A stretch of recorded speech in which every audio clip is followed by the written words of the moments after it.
कैसे पहुंचे, ये सचमुच अद्भुत और अलौकिक है। उनके अमेरिका जाना हमारे लिए बहुत ही प्रेरणादायक है।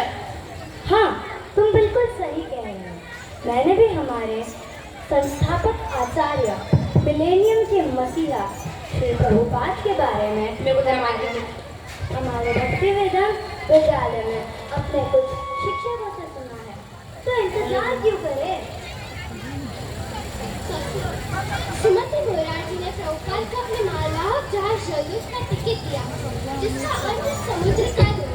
प्रभुपाद भी दूत थे, लेकिन वह कृष्ण का संदेश समुद्र पार ले जा रहे थे। इसलिए नाव का नाम बहुत महत्वपूर्ण है। ये संयोग नहीं, उस अधिकारियों की व्यवस्था है। 13 अगस्त 1965 को शीला प्रभुपाद ने कलकत्ता कोर्ट के लिए टैक्सी ली। वे श्रीमद् भागवत पुस्तकों की केवल कुछ सेट अपने साथ ले गए। आप और आपको भी उनकी तरफ अमेरिका जाने का मौका मिले तो आप क्या करेंगे? मैं तो सोचूंगी वहाँ किस किस से मिलूंगी, क्या क्या खाऊंगी, क्या क्या देखूंगी। मुझे तो सोच के ही बड़ी खुशी हो रही है। लेकिन प्रभुपाद इन भौतिक चीजों के बारे में नहीं सोच रहे थे। वे केवल आध्यात्मिक बातों के बारे में सोच रहे थे। वे भगवान चैतन्य के विषय को फैलाने के बारे में सोच रहे थे। वे क्रॉसिंग के दौरान पढ़ने के लिए चैतन्य चेतामृत की एक बंगाली प्रति अपने साथ ले जा रहे थे। वे किसी तरह बोर्ड पर खाना पकाने में सक्षम हो गए। वे तो भूखा रहने को भी तैयार थे। जो भी कृष्ण चाहते थे आखिरकार यह हो रहा था। वे अपने गुरु महाराज के आदेश पर जलदूत कार्गो जहाज पर सवार हुए पाश्चात्य देश की ओर निकल पड़े। प्रिय भक्तों, हजारों वर्षों कृष्ण भक्ति केवल भारत में ही जानी जाती थी, बाहर नहीं। लेकिन अब श्री कृष्ण श्री प्रभुपाद को अपने दूत के रूप में भेज रहे हैं। जहाज पर जन्माष्टमी और श्री प्रभुपाद का 70वां जन्मदिन बिना किसी उत्सव के मना रहे हैं। 23 अगस्त 1965 को रेड सी में सबसे निराशाजनक घटना घटी। हाँ, मैं जानता हूँ ये बहुत दुखद है, लेकिन आप सभी भक्त ये जानने के लिए जरूर उत्सुक होंगे कि वास्तव में हुआ क्या था। भक्तिवेदांत स्वामी को बड़ी कठिनाई का सामना करना पड़ा। उन्होंने अपनी डायरी में लिखा, बारिश, समुद्र बीमारी, चक्कर आना, भूख न लगना, सर दर्द, उल्टी लक्षण बने रहे, लेकिन यह समुद्र बीमारी से कहीं अधिक था। उनके सीन के दर्द ने उन्हें सोचने पर मजबूर कर दिया कि वो किसी भी क्षण मर जाएंगे। 2 दिनों ने 2 बार दिल का दौरा पड़ा। उन्होंने अपने मिशन के उद्देश्य पर ध्यान करते हुए कठिनाई को सहन किया, पर 2 दिन के ऐसे हिंसक हमलों के बाद उन्होंने सोचा कि यदि तीसरा आया तो हम निश्चित रूप से जीवित नहीं बचेंगे। प्रिय भक्तों, उस रात भगवान कृष्ण श्री प्रभुपाद के स्वप्न में अपने 10 अवतार में प्रकट हुए। उसके बाद प्रभुपाद को पूर्ण शांति का अनुभव हुआ और समुद्र भी शांत हो गया, क्योंकि भगवान कृष्ण ने कार्यभार संभाला था। हरि बोल, हरि बोल। उसके बाद जहाज अटलांटिक महासागर में प्रवेश कर गया, जो आमतौर पर बहुत अशांत होता है। लेकिन जहाज के कप्तान अरुण पंड्या ने अपनी 35 साल की यात्रा में पहली बार इतनी सहजता का अनुभव किया। 18 सितंबर को जहाज बोस्टन पहुंचा। श्री प्रभुपाद ने मार्किन भागवत धर्म शीर्षक से एक बंगाली कविता लिखी, जिसका अर्थ है अमेरिका में श्री कृष्ण चेतना को पढ़ाना। प्रभुपाद ने इस कविता में क्या लिखा है? इस कविता भी समझो। इस कविता में श्री प्रभुपाद लिखते हैं कि एक कृष्ण बहुत दयालु रहे हैं।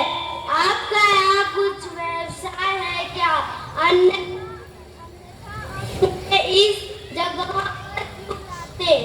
हे भगवान कृष्ण, मैं तो आपकी हाथ की कठपुतली मात्र हूँ।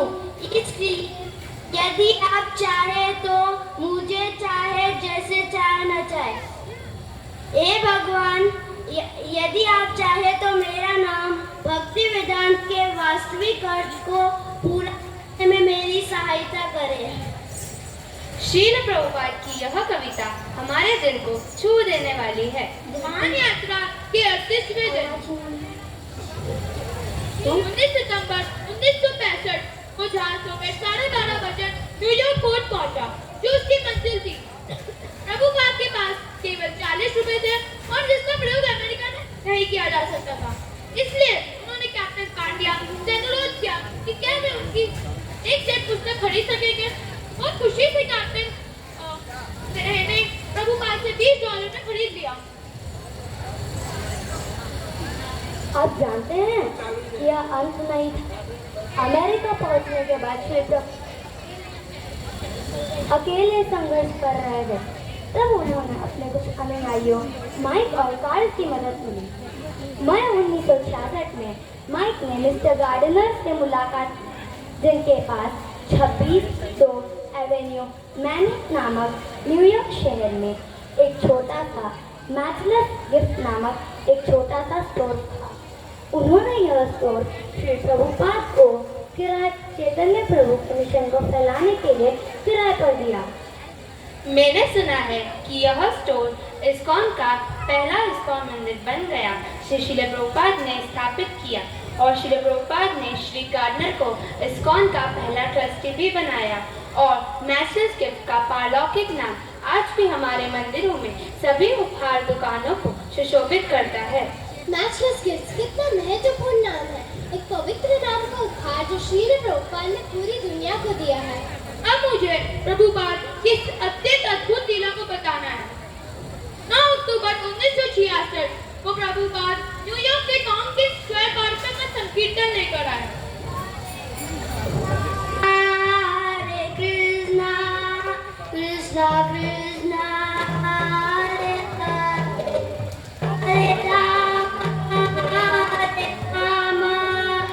राम राम हरे हरे हरे कृष्णा कृष्णा कृष्णा हरे हरे हरे राम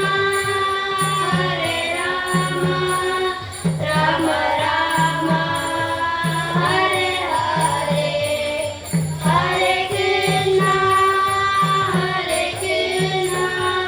कृष्णा कृष्णा हरे हरे हरे राम राम राम हरे हरे हरे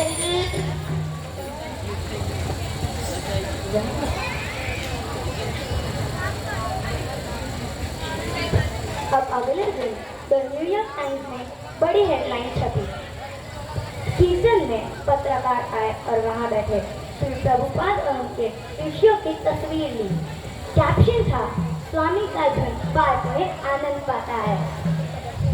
हेडलाइंस पढ़ने के बाद श्री प्रभुपाद ने कहा, न्यूयॉर्क टाइम्स दुनिया का सबसे महत्वपूर्ण समाचार पत्र। इस लेख से मेरे आंदोलन की शुरुआत हुई। हरि बोल हरि बोल। जैसा कि आपको पता है, सन 1967 में श्रील प्रभुपाद जी अमेरिका गए कृष्ण भावनात्मक आंदोलन शुरू करने के लिए और 1972 में उन्होंने सैन फ्रांसिस्को, न्यूयॉर्क, लंदन में मंदिरों का निर्माण किया। ऐसे तो उन्होंने 60 के दशक की शुरुआत में भी भारत में कृष्ण भावनात्मक आंदोलन शुरू करने की कोशिश की थी, लेकिन उन्हें सफलता नहीं मिली। उन्हें अमेरिका में सफलता मिलते ही वे अपने विदेशी शिष्यों के साथ भारत आए, जिन्हें वो सफेद हाथी या व्हाइट एलिफेंट कहते थे।